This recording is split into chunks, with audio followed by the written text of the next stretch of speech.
Guys, welcome to the video. I'm your host Adrian Strito. I'm going to talk to you guys about the current situation with Lazio and what I think is going on at the current moment. So I don't know. Basically, if you haven't been aware, if you're not a Lazio fan, a lot of them are in panic mode right now. A lot of us are in panic mode because we think the season's going to be a disaster. We think it's going to be a mess. We think there's going to be issues going on, and we haven't looked good so far at this point in the season. This comes off the back of a 1-1 draw at home against Monza where we should have won the game. We played very, very well in the first 20 minutes at least.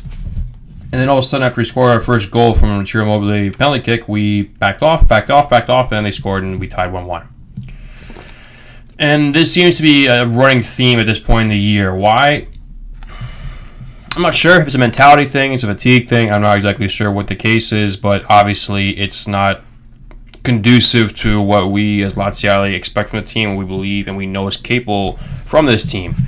So I'm going to talk about why I believe are the issues, and I don't think it's just two guys who a bunch of Laziali saying the problems, that being Immobile and Sarri. And I'll come back to that later and what I think about that. However, it's not just those two guys. It's collectively the problem is that it's a collective blame, basically, all right? To start off with, I think Lotito had a great transfer window, but the problem was, and I was nervous about this when this was going on, all those transfers, right, they happened pretty late and not much time for the guys to get adjusted to the new Sarri system. We know how Sarri is very meticulous in the way he wants to play. So when you give players minimal time to, let's say, get acclimatized to the new surroundings, it becomes a bit of a struggle, and particularly with the departure of Milinkovic-Savic, early on in this summer transfer window, who was a key piece in the midfield and a very crucial spot of the team. Particularly a player who scored 10 goals, 11 assists. I don't need to tell you how many big goals he scored for us. It's difficult to replace, and it's a lot to put on whoever is going to take that spot, and a lot of pressure put on that guy, and to take that spot quickly. And considering the guy was he was the best center midfielder in the league last year. Probably the past couple of years, Milinkovic-Savic. So it's difficult to replace him. With that being said, I think those late transfers, despite them being late, they're still very good. I believe every guy we've gotten so far, that being Gustav Isaksen from Midtjylland, Luca Pellegrini returned from loan again. Now he's here permanently with Nicolo Rovella, who I think those two players are very, very, very strong players, very good players, and they're very young, with a lot of energy, and we've seen so far they have got a lot of talent, those boys. And then Daichi Kamada, who I think is going to be a talent. I like the player. I like the profile of the player. The thing is, I just don't know where he fits in this team at this current moment.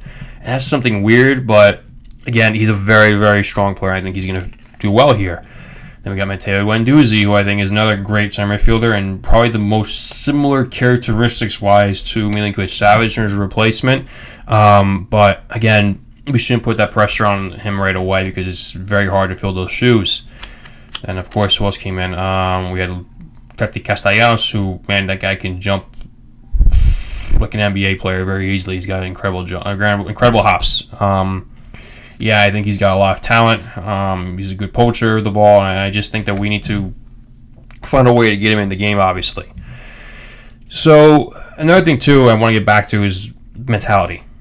And it's been the Achilles heel of the Lazio team for not just this season, but for seasons past and seasons past before that, even during the Inzaghi era. I don't know why we seem to have these blackouts at moments, and particularly, against Monza, we were winning the game, 1-0. We were playing probably in those first 20 minutes before the goal. We were playing the best maybe we played the whole year.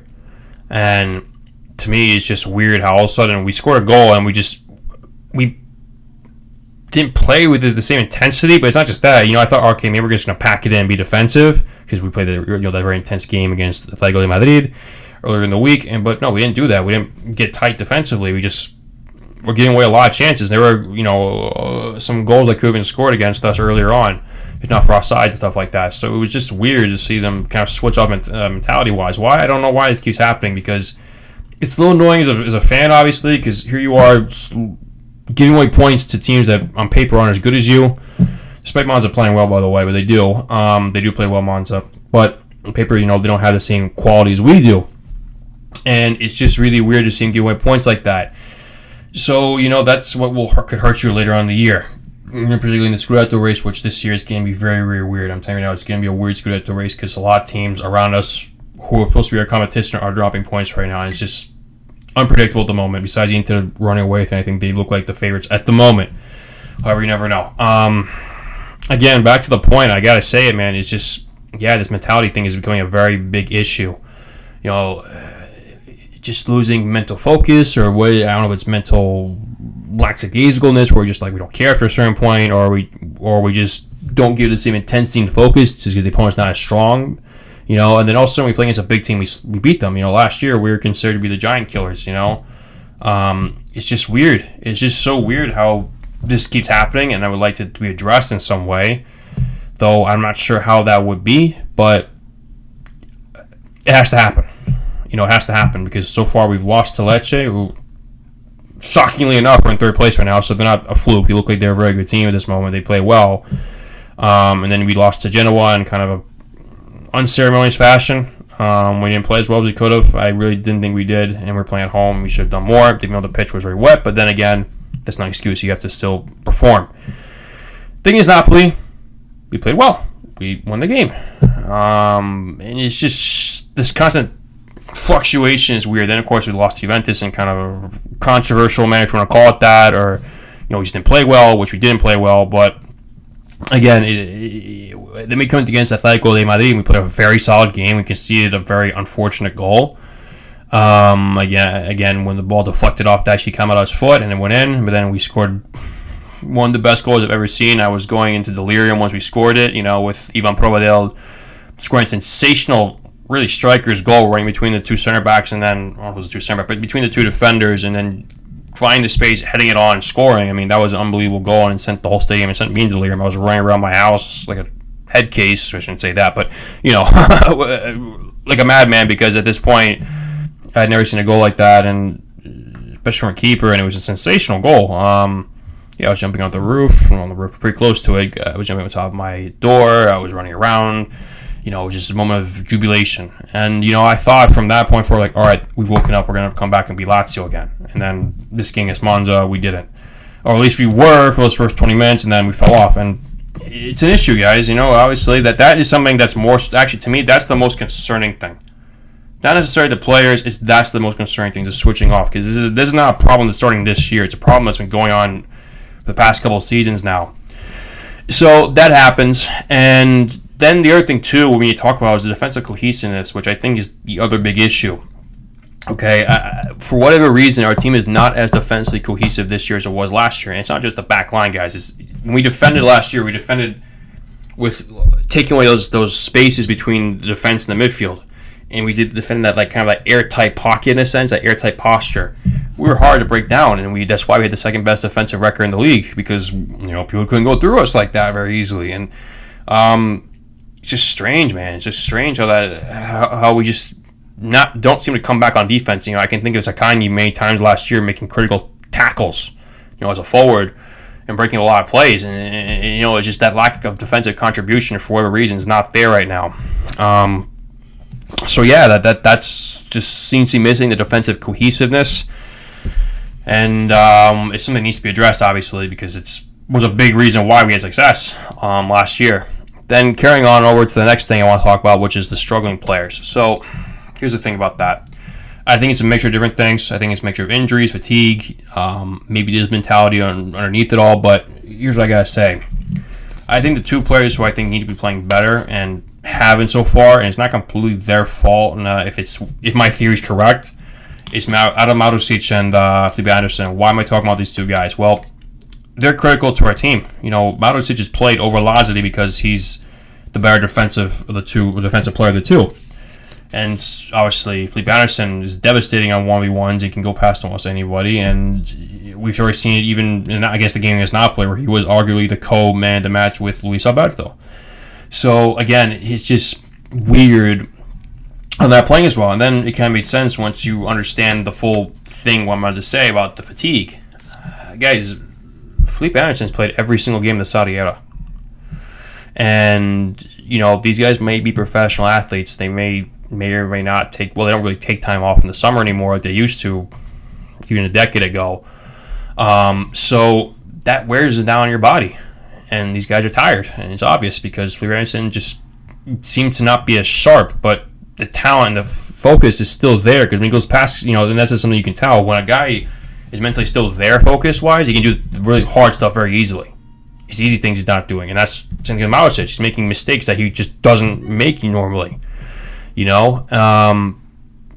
It's just shocking because, that they're much more quality than this, and that's why I think Lazio needs to play more. And Isaacson, I'm happy. Sorry, I played Isaacson against Monza. I started him in the game because that would help keep those guys fresh. But yeah, it's just we know there's a lot more from those two players, and they can be, fantastic. I mean, you can make an argument that Felipe Anderson can be one of the best wingers, if not the best winger in the league on his day. The same thing about Malicic, he can be one of the best, if not the best. It's just, I think it's because they played so much in the past years or so, and I think they've played the most of anybody, including Malicic. I know Felipe has, but Malicic may have also been the second most played player in Sarri's 10 years Lazio manager. So the other struggling players who I can think of and know are Cataldi and Danilo Cataldi and Pedro. No, what I think they're struggling, to me, it's kind of obvious. I think it's because the ankle injuries they both had. Ankle injuries to me, because I had one not that long ago, actually. It's a very difficult injury to recover from like that, because what happens is you come back too soon, you start compensating. And it's not just that. It's the fact that in that area of the body, it's put under a lot of stress, not just vertical, but also horizontal too, and diagonal. Push all the loads, making those quick cutting turns, particularly for Pedro. That's part of his game. He needs to be nimble because he's that kind of player, and he goes through the pockets and the space. So when he doesn't have that mobility, you can see he's struggling right now. It's because he's a year older and maybe he doesn't recover as fast. But you get the point I'm trying to make. And then you look at Cataldi, who had a bad injury at the end of the season last year against Inter. I think that's an issue, guys. It's just, if he didn't recover from it, that can explain why he's not playing as well, because you don't trust yourself completely, or you're trying to relearn how to move, if that makes any sense. I had my ankle injury. I really sprained the interior portion of my ankle, and it was really scary. I was almost scared to shoot full power at one point when I was coming back, because I was scared I was going to twist it and tear it again. But again, it's because those injuries happen, and that's part of the reason why I think that they are struggling at the moment. What was I going to say? So yeah, I think also too, with those players, we know there's much more from all of them. Their quality, we've seen how good they all can be. And yeah, I just have to say, I think that fatigue is a combination with the struggling and also mentality. It's a mixture of different things, and that's why I think the blame is collective. So, I think he should play Lazio a little more, because when he played Lazio, you have to remember, guys, he was a great piece in that game against Atletico de Madrid, because when he came on, he forced Lino, the left back or left wing back of Atletico, to be not as attacking minded, because if you remember in that first half, he was running down the wing very easily. Then when Lazio came in, he couldn't do as much because he had to respect the speed of Lazio, so he couldn't be as offensive. Last thing too, guys, when your fullbacks or the wingers know that their fullback against them, their counterpart, is really fast, it forces you to kind of almost play in a more defensive posture, or knowing that, if I lose the ball, he can blow past me and run to the goal very easily, because he's that fast. And Lazio maybe is the fastest player in the city. I don't know for sure, but I think he has to be one of. And having that devastating pace on the team, which Sarri right now is not using, and I'm not quite sure why, but when he was on, he was terrorizing. He was terrorizing the back line, guys. He was destroying the back line of Atletico at one point. I mean, not destroying, but he was really making it really hard for him to play. Yeah, I just think that personally, that's why he got hit in the face a couple times because of that. Because he's very difficult to play against as a player. He's nimble, quick, and not just quick, but rapid, and it can go past you very easily. There's a reason why it's called the Motorino in Rome. So we'll carry on now, but the thing is too, I'm gonna get back to this point with when when I was saying before, when we're talking about Sarri and Immobile, who are probably receiving all the heat right now. First of all, let's talk about Ciro Immobile. I was shocked that a lot of Lazio fans are attacking him, because we seem to think he's the fan favorite, and all of a sudden now this year he's had a couple of not so good games and everyone's getting on top of him. But to me, it's a little shocking. I'm a bit surprised with that. Really, I am a bit surprised with that behavior, because to me, guys, he's going to go down probably will go down as the greatest Lazio player of all time. He's the leading goal scorer. He has all the numbers. He might go down as the greatest goal scorer, depending on how his career finishes out. Goal scorer in the Serie A history too.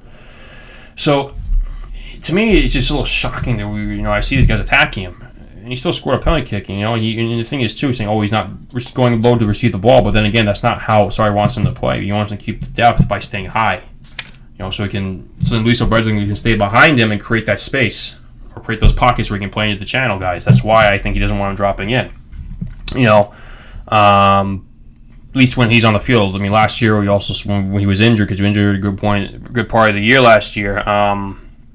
He played Felipe Anderson in that position, and he plays it more as a false nine. But the thing is, they're two different players completely. Anderson and Immobile, they're two completely different players. So yeah, and plus he's a very big part to the team, Immobile, Sarri, and there's a reason why I keep him in the transfer window this summer, because he wanted him to go into Arabia because he wanted his goal scorer. Now, I just don't think it's fair with this criticism towards him. I mean, guys, are we going to attack our captain? I don't get why he's attacked in the first place. I mean, people don't like him because he didn't score enough goals, whatever it may be, but he's not a bad guy from what I understand. I mean, he seems like a family man to me. He always seems smiling, does a lot of things for the charities, from what I can understand, and I'm a little confused to why Lazio just turned their backs on him all of a sudden. Are we true fans or a bunch of fanboys? Or bandwagon fans, we'd call in the United States?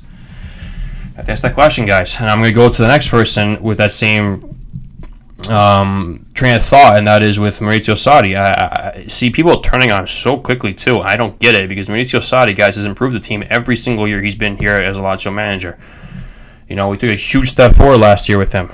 Guys, look, I personally believe he's one of the best coaches in the league, not in the league, but just in the world too. There's a reason why Chelsea wanted this guy. There's a reason why Juventus wanted them when you had Cristiano Ronaldo still in a pretty good form.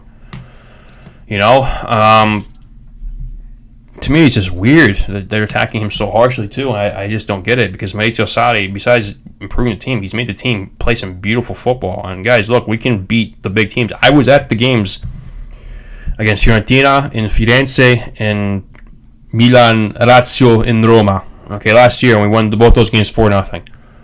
When we're playing well, guys, we're playing like Lazio, we're unbeatable. We're borderline unbeatable. I mean, I don't know if we can.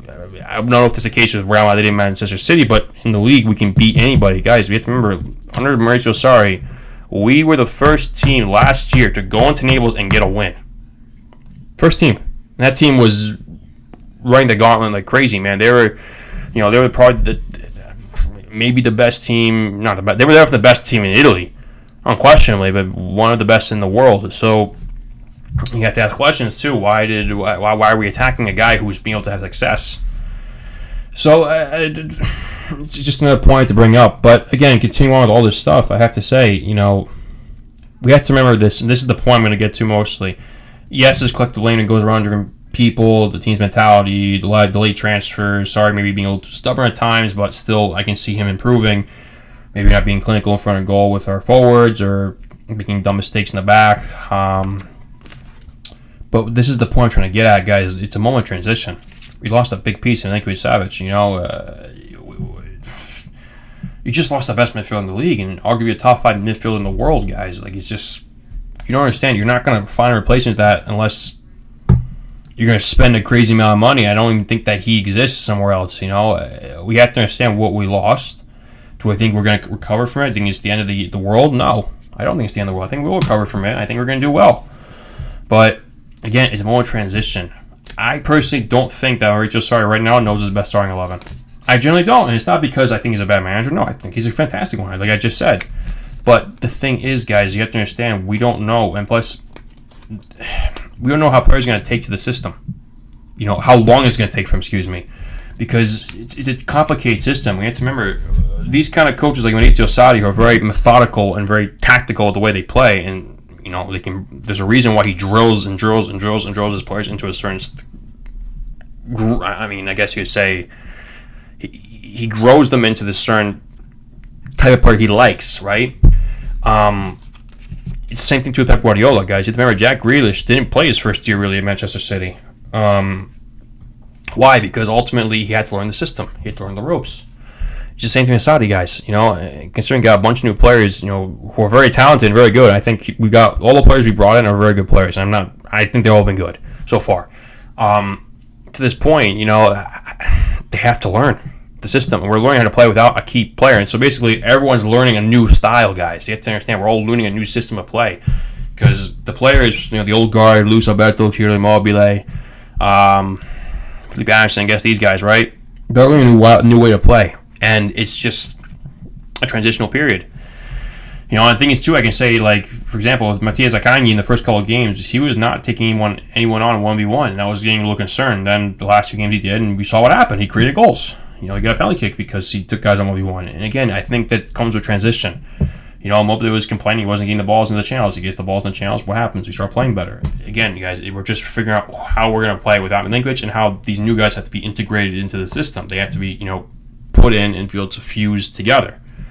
So it's a moment of transition. It's a moment of which there's going to be struggle, and I don't think it's a panic mode time in any way, shape, or form. But I will say this much. I will be really concerned if we don't have a good response against Torino. Now, here's the thing. Torino, I was at that game last year where we played them at home. Ugly game. Very controversial game, too, because the referee of that match, center referee, was suspended the game afterwards, or sent down to the Serie B, from what I understand. But that's the kind of thing we want to get at with Torino. They're going to play a very ugly, physical style of football that we're not going to like, because that's just not how our players are built. But we have to understand that's going to happen. We need to stay strong and realize we're playing at home and not give away dumb passes in dangerous areas and just do what the coach is asking us to do and play the way we know we can play. Be the giant slayers like we were last year. We beat all the big teams, basically. I think we did, actually. I think we beat every single one at least once. We beat all the big teams at least once. So, yeah, I just think we need to have a good response against Torino. And, you get to remember, too, we play against Milan later on in the week. If we can get a point there, beat Torino, guys, we'll build up some good form going to the Champions League, and I think we'll be good. I just think we need to get a good little run of like 2 or 3 games winning, or at least getting good points, building ourselves up, getting back into this Scudetto race, and then, hey, we got a season going for us. Because, guys, look, I'm going to say something right now. Lecce's in 3rd place. This is weird. This has been a very weird Scudetto race because Juventus lost today. A couple days ago against Sassuolo. Napoli's tying, besides the Inter, who's running away at this point, Milan also got beat pretty badly 5-1 about a week ago in the derby against Inter. So it's just, you have to understand, guys, it's been a very weird Scudetto race, and a couple of just good results. We'll get back in this. We'll get back in the Scudetto race, and that's why I'm not in panic mode right now, because we haven't played to a point we don't know where we look like we're not doing anything. We don't know what we're doing. We're playing in a way in which we've shown flashes of brilliance. Against Lego we did, against Napoli we did, against Monza we did in those first 20 minutes. It just is what it is, guys. We have to understand it's more transition, but once we can make those peaks and valleys a little bit less severe and make it more of a flat line, and a high flat line, with a high consistency and a higher level of performance like we did last year, guys, we'll be okay. I really do think we will be okay. I don't think this is the end of the world. So, again, just going forward, I think Lazio will do well. I think the goal is to make top 4. If we can go further in the Champions League, that'd be great. And we have to remember, too, to the immediate future, Celtic has 2 players ejected from the last game when they played against Feyenoord. They had 2 guys get ejected in that game. 2 guys get red carded. So technically, they should be missing some pieces. And, we can go there and get a result and win. This is why I'm not jumping on the bandwagon saying, oh, this is over, we should just throw it away. I'll be concerned, again, of how we respond mentality-wise based on this coming game against Torino. If we don't respond, if we're not in the fight, then all right. But if we're pushing, we're trying to win, then we tie the game, I can live with it. But if we're not pushing and really trying to blow the team out or trying to win or trying to compete, I guess you can say, if we somehow do get a goal early on, then I'm going to be concerned. But again, these things we can address, we can get back into it, and I think that Lazio is going to still have a good year. We just need to be patient. We need to understand it's a moment of transition, and it's a moment in which we will grow. So, Until next time, La Cuba Nord is finished, and I'll see you guys after the Torino game.